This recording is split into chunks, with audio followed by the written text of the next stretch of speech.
नमस्कार, मेरा नाम आलोक है। आप लाइव स्ट्रीज देख रहे हैं। बिहार सरकार पर भ्रष्टाचार के आरोप लगा रहे तेजस्वी यादव, नेता विपक्ष तेजस्वी यादव को सूबे के उप मुख्यमंत्री सम्राट चौधरी ने करारा जवाब दिया है। वहीं राहुल गांधी, जो कि कास्ट सेंसस पर सवाल खड़े कर रहे थे, तेजस्वी यादव ने भी सवाल खड़े किए हैं कि 2027 से कास्ट सेंसस होना है देश में। तो ऐसे में दिलीप जायसवाल, जो कि बिहार बीजेपी के प्रदेश अध्यक्ष हैं, उन्होंने राहुल गांधी को पाकिस्तान तक भेजने की बात कह दी है। देखिए, दो बड़े बयान आपको सुनाने जा रहे हैं आपको। सम्राट चौधरी ने एक तरफ जहां तेजस्वी यादव को घेरा है, वहीं दिलीप जायसवाल ने तेजस्वी यादव को, राहुल गांधी को कड़ा जवाब देते हुए क्या तक कह दिया है, ये आपको सुनाने जा रहे हैं। और सरकार बनने के पहले ही मुख्यमंत्री उनका भाई देखिए गवर्नर राहुल गांधी क्यों उनको एक्सप्रेशन मिला। देखिए, व्यक्ति विशेष पर एक व्यक्ति विशेष का उदाहरण देना पूरे प्रदेश के समस्या को हल नहीं करता है। आपसे मैंने सुना है, मैं इस बात को पता करता हूं आखिर इसके पीछे क्या बात है, किस कारण से उनको एक्सटेंशन मिला है। लेकिन एक व्यक्ति 14 करोड़ जनता का भविष्य जो है नहीं लिख सकता है अगर वो जनप्रतिनिधि नहीं है। तो ये कास्ट सेंसस को लेकर है कि 1 मार्च 2027 को होगा 2 चरणों में, लेकिन प्रेसिडेंट ऊपर भी सवाल कर रहे थे कि चुनावी साल है, इसीलिए अब ये सब हो रहा है। देखिए, जब नहीं हो तब उनको दुख है, जब हो तब उनको दुख है। तो आखिर वो चाहते क्या है? उनसे एक सवाल कीजिए कि जातीय गणना सेंसस के साथ अगर भारत सरकार और नरेंद्र मोदी जी की सरकार करा रही है तो अब क्यों चिल्ला रहे हैं, चिल्पांव कर रहे हैं? ये उनके गिरते मानसिकता का परिचय है। नरेंद्र मोदी जी और नीतीश कुमार की लोकप्रियता से ईर्ष्या जलन का सवाल है। और आपने देखा कि जिस तरह भारतीय सेना के शौर्य और पराक्रम पर भी इन लोगों ने सवालिया निशान खड़ा किया। मैंने कहा है, इन कांग्रेसी नेताओं को यहां के संसद में कोई जवाब देने की जरूरत नहीं है। इन लोगों को पाकिस्तान में उस 9 जगह भेजा जाए जहां पर कि भारतीय मिसाइल ने भारतीय सेना के शौर्य और पराक्रम का परिचय देकर 22 मिनट में 9 आतंकवादी ठिकाने को ध्वस्त करने का, नेस्तनाबूद करने का काम किया है। इन कांग्रेसियों को अब पाकिस्तान ले जाएंगे और इसको वहीं पर जहां जहां मिसाइल गिरा है वहीं पर एक आध दिन रखेंगे कि तुम गिनती करो, इंची टेप लेके जाओ, नापो। पाकिस्तान का संसद छाती पीट रहा है कि भारत ने बर्बाद कर दिया और यहां का सांसद जो है प्रूफ खोज रहा है। ये खाते देश का है और गुण गाते चीन और पाकिस्तान का है। मैंने तो राहुल गांधी के बारे में कहा, ऐ राहुल गांधी, तुम्हारे पिता के समान श्री नरेंद्र मोदी जी हैं और बदतमीजी के तरह जिस गिरते हुए संस्कार का तुमने परिचय दिया, खाते हिंदुस्तान का हो और गाते पाकिस्तान और चीन का हो, कभी यह देश की जनता माफ नहीं करेगी। और यही कारण है कि बचपन से लेकर 55 तक राहुल गांधी पप्पू ही रह गया। पप्पू, जिसका पप्पू का मतलब होता है कि जो गला के ऊपर होता है वो ज्यादा विकसित नहीं होता है।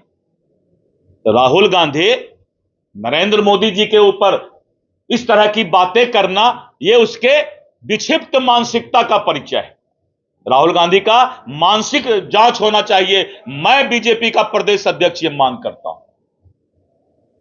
और भेजिए पाकिस्तान, जहां पर 9 जगह मिसाइल गिरा है, राहुल गांधी रहे 10 दिन वहीं पर जाके इंची टेप से नापे कि पाकिस्तान को क्या क्षति हुआ है। हिंदुस्तान में पूछते हैं। इसलिए ये सब लोग दोहरे चरित्र के लोग हैं। खाते कुछ और हैं और गाते कुछ और हैं। दिखाने का दांत कुछ और है और खाने का दांत कुछ और है। इसलिए मेरा एक ही चीज कहना है कि देश झुकेगा नहीं, बिहार का विकास रुकेगा नहीं। यह मोदी जी की गारंटी है। और नीतीश कुमार के शासन में जिसने भी गलती किया है उसको सजा मिलेगा। इस बात को कभी माफी नहीं मिल सकता। धन्यवाद। मैंने पहले भी कहा है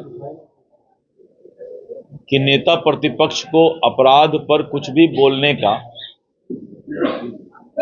अधिकार नहीं है। अधिकार का मतलब ये कि इस बिहार के आपराधिक संस्कृति का, संस्कार का राष्ट्रीय जनता दल की सरकार ही जो है फादर ऑफ क्राइम की उपाधि हमने उनको दिया है। आपने जो संस्कार फैला कर रखा है, आज वही राक्षसी रूप लेकर के बिहार के अंदर अपराध को बढ़ावा दे रहा है। इसलिए विपक्ष के नेता को मैं ये अनुरोध करूंगा कि आप अपने लोगों को रोकिए। और मैंने पहले भी कहा है कि यह जांच का विषय है कि अपराध जो हो रहे हैं उसमें कौन लोग हैं। बिहार सरकार इसका भी जांच कराएगी और उनको भी अपने पार्टी के स्तर पर जांच करवाना चाहिए कि इस अपराध के पीछे किस तरह की संस्कृति और सभ्यता को राष्ट्रीय जनता दल ने बिहार के अंदर पैदा किया था। करप्शन का सवाल हो रहा है कि पैसा उगाही कर रहे हैं बिहार में, पैसा लेकर सब कोई डीके बॉस है जो पैसा ले रहे हैं का मामला को लेकर के मोनिका से पैसा का लेन मिल रहा है। ये कोई आज नया बात वो नहीं बोल रहे हैं। नेता प्रतिपक्ष जो है इस तरह का आरोप, झूठा आरोप बहुत दिनों से लगा रहे हैं। लेकिन मैं नेता प्रतिपक्ष को चुनौती देता हूं कि जिस टैक्स और भ्रष्टाचार की बात वो ट्रांसफर पोस्टिंग में कर रहे हैं, अगर एक भी केस वो साबित कर दें तब हम उसका जवाब देने के लिए तैयार हैं। लेकिन आप झूठा आरोप लगाएंगे, छल प्रपंच का आरोप लगाएंगे कि भ्रष्टाचार ऊपर लेवल में चल रहा है, तो उसका आपको साक्ष्य देना होगा। किसी भी परिस्थिति में मुख्यमंत्री निवास या मुख्यमंत्री महोदय भ्रष्टाचार को जीरो टॉलरेंस की नीति पर चल रहे हैं और इस बात को किसी भी परिस्थिति में जो है स्वीकार नहीं किया जाता है। सर, तेजस्वी यादव ने गंभीर आरोप लगाए हैं आपकी सरकार पर कि भ्रष्टाचार और लूट हो रहा है। देखिए, जिसकी मानसिकता जो होती है, लालू प्रसाद जी का परिवार का चेहरा क्या है? लुटेरा।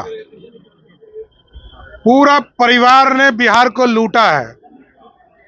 लालू जी को बिहार में पंजीकृत अपराधी कहा जाता है, तो स्वाभाविक है उनको जो अपना चरित्र है दूसरे को लगता है। 20 साल से नीतीश कुमार की सरकार चल रही है, एक आरोप आज तक लगाने का काम आरजेडी सरकार नहीं कर पाई। आप समझिए कि नीतीश जी के शासन काल के ही उपलब्धि को तेजस्वी दिखाते, अपने पिताजी माताजी के उपलब्धि नहीं दिखाते। तो ये तो प्रमाण है कि विकास नीतीश जी के राज में हुआ, सुशासन नीतीश कुमार के शासन में हुआ, और गुंडागर्दी और अपराधीकरण लूटने का काम यदि किसी के राज में हुआ तो वो लालू जी के राज में। देखिए, एक भी आरोप भारतीय जनता पार्टी या जनता दल यूनाइटेड के किसी भी माननीय मंत्री पर लगाइए, प्रमाण लेकर आइए। हम लोग इस्तीफा देने के लिए बैठे हैं। हम लोग आपके तरह सत्ता में बैठने नहीं आए। जनता तय करेगी कि हमारी सरकार क्या कर रही है। नीतीश कुमार की सरकार में भ्रष्टाचार जीरो टॉलरेंस का मामला है। यहाँ टॉलरेंस नहीं किया जाता और भ्रष्टाचार के खिलाफ कार्रवाई भी किया जाता है। हम लोग लालू जी को चिन्हते हैं, बिहार के अपराधी को किस तरह संरक्षण देते थे, और हम लोग तो उनके अत्याचार से राजनीति में आए। आईएएस ठाकुर के एक्सटेंशन पर उन्होंने सवाल खड़े किए सर कि 2 बार एक्सटेंशन क्यों दिया गया। देखिए, एक चीज समझिए, एक पूरी व्यवस्था को खड़ा किया जा रहा है। दुनिया का सबसे बड़ा हॉस्पिटल पीएमसीएच को बनाया जा रहा है, उसकी पूरी व्यवस्था को खड़ा किया गया। और जो स्वास्थ्य मंत्री स्वयं थे, पहला एक्सटेंशन कौन दिया ये स्वयं पता कीजिए। तो क्या कुछ कहा है सम्राट चौधरी ने, क्या कुछ कहा है दिलीप जायसवाल ने, हमने आपको उनकी पूरी बात सुनवाई है। आप लाइव से बने रहें और चैनल को सब्सक्राइब कर लें, साथ साथ फेसबुक पेज भी लाइक करें। धन्यवाद।